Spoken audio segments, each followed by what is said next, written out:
Halo keluarga sehat.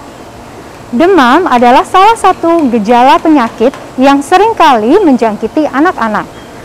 Demam ini ada berbagai macam jenisnya dan seringkali ayah dan bunda akan sangat-sangat khawatir setiap kali si kecil terkena demam.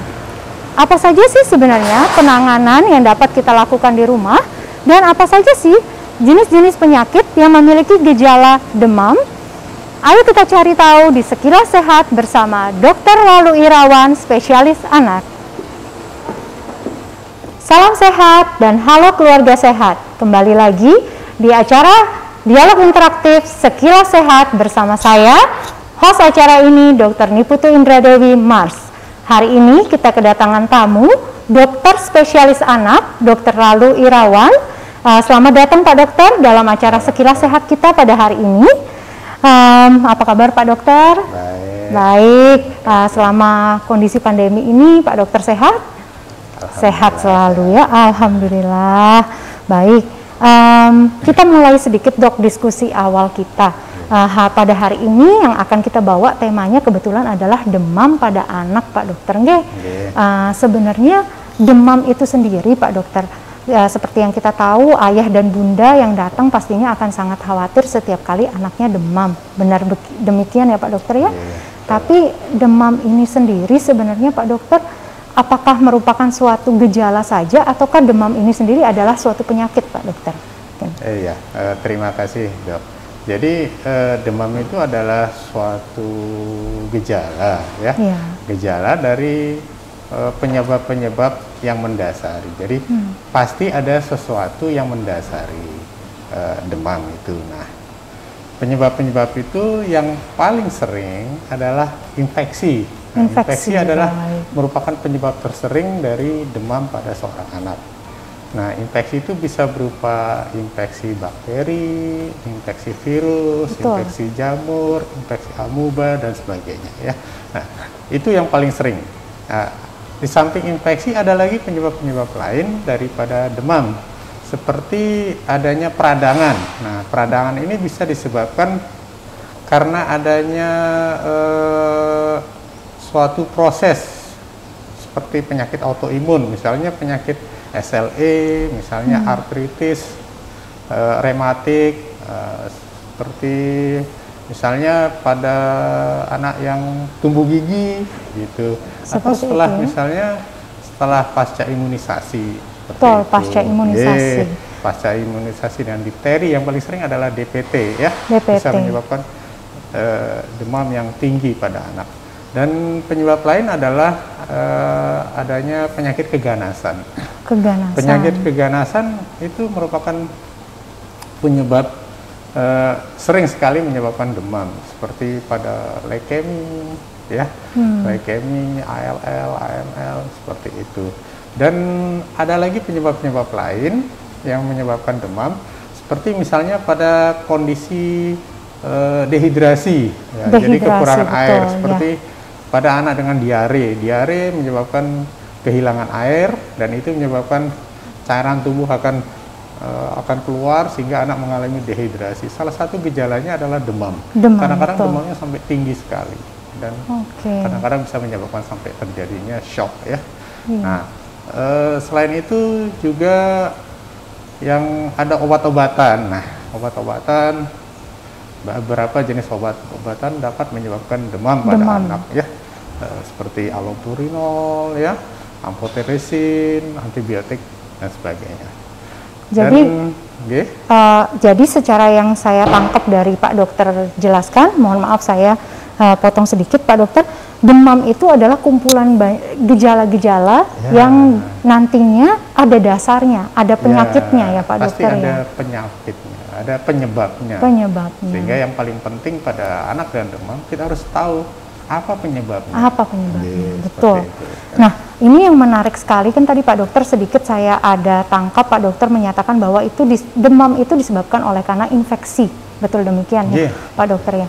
Bisa bakteri, virus, jamur dan lain sebagainya. Nah, ini kan menarik sekali Pak Dokter. Sekarang ini kan sedang zamannya pandemi ya Pak Dokter ya. Terus belum lagi adanya PTM dan lain sebagainya. Nah, begitu demam kadang-kadang orang tua ayah ataupun bunda rasa-rasanya sulit ya untuk mau langsung bawa ke rumah sakit seperti itu Pak Dokter. Karena kadang-kadang mereka berpikir, oh ya di rumah sakit kan banyak virusnya juga dan lain sebagainya.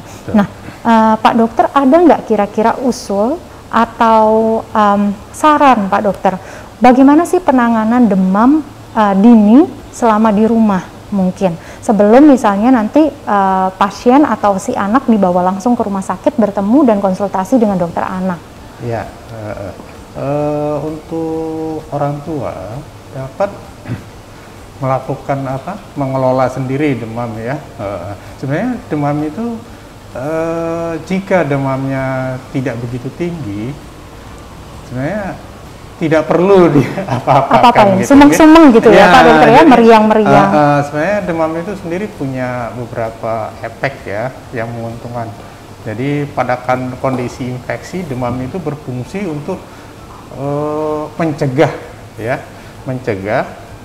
terjadinya replikasi kuman yang berlebihan. Kuman itu jadi berkembang biak. Jadi demam itu ada perannya, fungsinya juga gitu. Dia fungsinya untuk mencegah kuman itu menjadi berkembang terus ya Pak Dokter ya. Seperti itu. Jadi adapun jika demamnya tinggi ya, langkah pertama yang dapat dilakukan orang tua, yang pertama adalah memastikan anak ya meningkatkan hidrasi ya. Dihidrasi dulu, minum dulu ya Pak Dokter ya, minum ya, dianjurkan cairannya anak untuk ya memastikan anak untuk mengkonsumsi air secara cukup, jadi tidak boleh berlebihan ya, meningkatkan konsumsi air tapi jangan berlebihan ya, secara cukup aja ya, meningkatkan konsumsi air, hidrasi seperti itu. Dan yang lain adalah dengan menganjurkan anak untuk istirahat. Jadi istirahat ya? Itu dapat berfungsi mempunyai manfaat atau fungsi untuk kayak meriset tubuh ya Pak Dokter ya, betul ya. Jadi seperti ya, tapi anak tidak perlu, jadi orang tua tidak harus anak harus tidur terus-terusan sepanjang hari itu enggak. Jadi hanya ya istirahat di rumah, tidur-tiduran atau duduk-duduk seperti itu, jadi tidak bermain berlari-lari seperti biasa. Ya, kalau kompres Pak Dokter? Kompres itu punya manfaat ya, jadi asal dilakukan secara benar. Jadi yang pertama, kompres itu tidak boleh pakai alkohol. Kalau dulu orang-orang banyak menggunakan alkohol dan itu sangat tidak boleh. Tidak boleh ya Pak Dokter ya, kompres tidak ada manfaatnya, dan kedua sangat berbahaya karena uap yang dihirup oleh alkohol itu sangat berbahaya ya. Dan penggunaan air pun disarankan adalah air yang hangat. Air hangat ya Pak Dokter ya, jadi bukan air dingin untuk yang demam ya Pak Dokter. Kalau air dingin, apalagi air es, tidak ada manfaatnya. Justru anak menjadi tidak nyaman, suhunya bisa jadi tambah tinggi. Jadi yang digunakan adalah air hangat, diberikan di kain yang basah. Iya, kan dibasahkan pada kain, terus ditempatkan di selangkangan atau di ketiak. Iya. Jadi bukan yang kayak di film-film ya Pak Dokter ya, yang ditaruh di ini, boleh? Apa di sini juga boleh karena ada pembuluh darah. Tapi yang paling efektif di ketiak, atau di paha ya, di pangkal paha atau di ketiak itu, karena di sana pembuluh darahnya besar-besar dan di permukaan. Kalau di sini tapi ya nggak masalah sih. Masalah ya. Itu, jadi ada teknik khususnya Pak Dokter ya. Asal jangan menggunakan air dingin, air es, atau menggunakan air alkohol. Itu tidak ada gunanya, malah berbahaya kalau alkohol. Pada anak ya Pak Dokter ya. Baik. Nah, terkait dengan demam pada anak ini sepertinya sangat-sangat menarik nih untuk ayah bunda dan keluarga sehat, sehingga saya sudah menerima beberapa pertanyaan, termasuk ada tadi yang sudah saya tanyakan ke Pak Dokter. Nah, sebenarnya Pak Dokter juga sudah menjelaskan ya, apa saja sih sebenarnya Pak Dokter. Ada salah satu bunda yang ingin tahu akibatnya apa sih Pak Dokter seandainya timbul demam, dan demam itu terus-menerus terhadap anak. Ya, oke. Terima kasih atas pertanyaannya. Jadi apa sih akibatnya pada demam pada anak ya? Ya seperti saya katakan tadi, demam itu sebenarnya punya efek yang bermanfaat ya pada tubuh. Pada saat terjadinya infeksi, dia akan berfungsi meredam infeksi itu sehingga kuman tidak menjadi berkembang biak secara berlebihan. Tapi bahayanya jika demamnya terlalu tinggi, nah itu akan menimbulkan efek-efek yang tidak baik pada anak ya. Jadi pertama efeknya ya tentu anak merasa tidak nyaman ya, tidak nyaman, merasa gelisah ya, merasa ya tidak mau makan, rasa tidak enak seperti itu. Yang kedua adalah demam itu akan meningkatkan konsumsi oksigen gitu ya. Jadi kayak ngos-ngosan anaknya ya, Pak Dokter ya.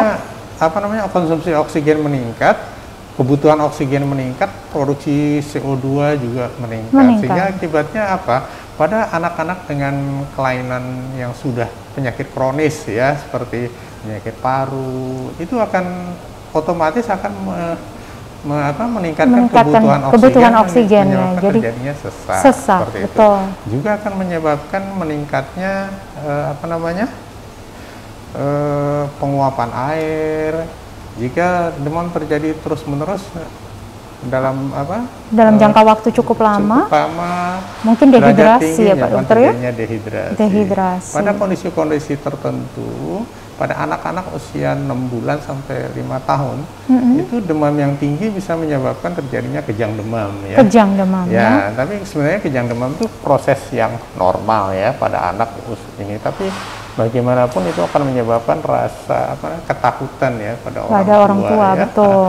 Dan pada kondisi kejang demam yang berat, kejangnya terus-menerus ya, kita sebut sebagai status epileptik, di mana kejangnya akan terus-menerus selama berapa, sampai 30 sampai 60 menit, lebih dari itu akan menyebabkan terjadinya kerusakan pada ya. otak. Nah, pada demam yang tinggi sekali, terutama kita sebut hiperpireksi, demam di atas 41,7 derajat Celcius, itu akan dapat menyebabkan terjadinya perdarahan pada otak ya. Seperti terjadinya pada head stroke, nah itu dapat menyebabkan terjadinya perdarahan otak. Perdarahan pada otak juga. Jadi kesimpulannya juga jangan pernah takut untuk membawa anak-anak ke rumah sakit kalau misalnya demamnya sudah tidak dapat tertangani ya Pak Dokter ya. Terlalu tinggi harus segera di atas. Karena nggak cuman penyebab demamnya tersebut bukan cuman karena yang sekarang sedang tren itu COVID semata Pak Dokter ya. Di luar daripada itu demam masih banyak ya Pak Dokter ya penyebabnya. Jadi ada pertanyaan selanjutnya Pak Dokter, karena kita sudah tadi membahas mengenai penanganan di rumah. Sebenarnya kapan sih sebaiknya ada alarm nggak Pak Dokter, atau ada kondisi emergensi tertentu nggak di mana kita sebagai orang tua dapat memutuskan bahwa oh ya saya harus sesegera mungkin membawa anak saya untuk ke dokter pada saat ada demam? Ada beberapa kriteria ya, jadi sebagai pertimbangan orang tua, di mana anak sebaiknya anak dengan demam sebaiknya segera dibawa ke dokter. Yang pertama adalah anak usia di bawah 3 bulan. Di bawah 3 bulan kondisinya ya, jika dia demam langsung aja dibawa ke dokter, karena kadang-kadang pada anak-anak usia tersebut infeksi berat seperti infeksi otak itu lebih risiko, lebih besar kemungkinan terjadi ya. Dan gejalanya kadang-kadang tidak khas, sehingga lebih baik dibawa segera ke dokter ya. Baik. Nah, terus anak usia 3 bulan sampai 3 tahun dengan demam lebih dari 3 hari segera dibawa ke dokter.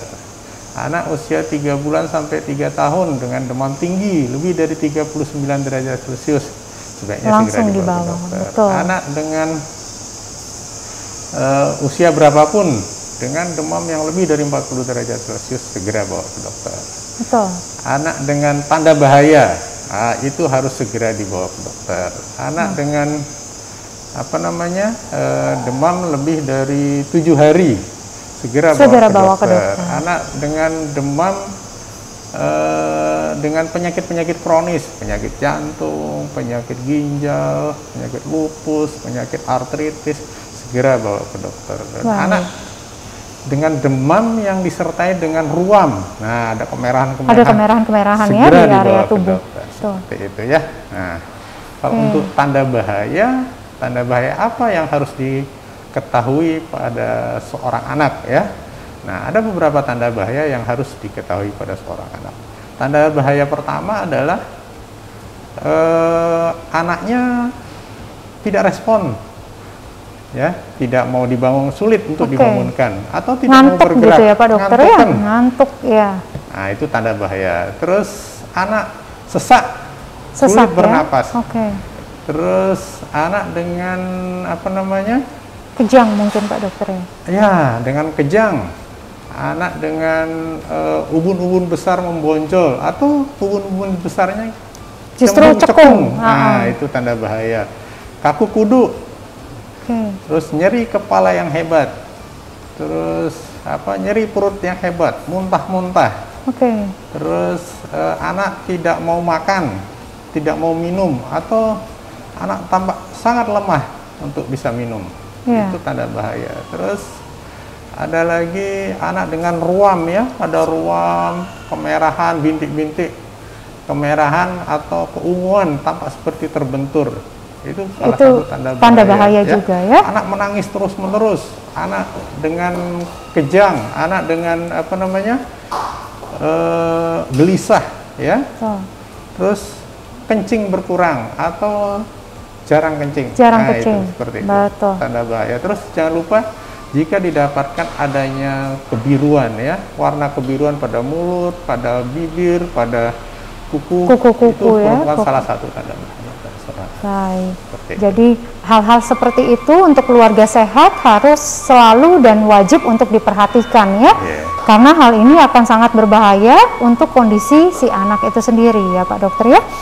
Baik, saya rasa hampir semua sudah kita tanyakan kepada Dokter Lalu, dan dialog interaktif ini sungguh luar biasa Pak Dokter. Hari ini kita sudah banyak belajar mengenai demam, terutama untuk ayah dan bunda, supaya demam ini sendiri dapat selalu tertangani baik di rumah maupun dapat sesegera mungkin ditangani di IGD ataupun ke dokter anak. Baik, sesi pada hari ini dialog interaktif kita dipersembahkan juga oleh Cilgo, Morinaga, dan Pocari Sweat. Jadi Pocari Sweat ini adalah salah satu minuman untuk merehidrasi tubuh yang dapat cepat kita berikan baik kepada anak maupun kepada dewasa. Tapi ini belum dapat diberikan untuk bayi ya. Sedangkan Cilgo ini adalah susu yang dapat membantu untuk stunting dan juga obesitas, membantu pertumbuhan dari si anak kita. Oke, terima kasih banyak Dokter Lalu atas waktunya. Semoga dapat membantu keluarga sehat, dan untuk kontak lebih lanjut terhadap Dokter Lalu Irawan dapat langsung mendatangi Rumah Sakit Harapan Keluarga di Poliklinik Spesialis Anak. Sekian hari ini sekilas sehat kita. Selamat siang dan semoga sehat selalu. Your health, our care.